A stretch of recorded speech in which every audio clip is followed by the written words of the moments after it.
ya muja nimakonda kukamba paja mu nyimbo zanga zoti ine ndolangiza nde langizo suti lingasowe chachikulu chimene ngakambe chakuti achinyamata amasiku ano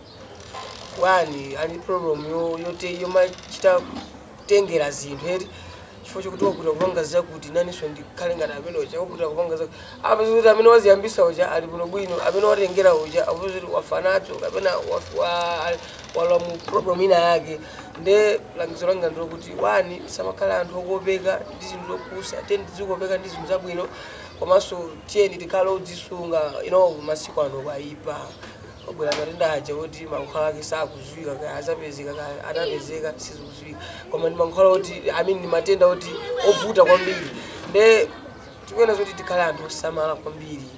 makamaka ife achinyamata maziwa imfa ya munthu wang'ono imakhala kupweteka kusiyana ndi munthu wamkulu nde kwambiri ndimakonda kulangiza achinyamata anzanga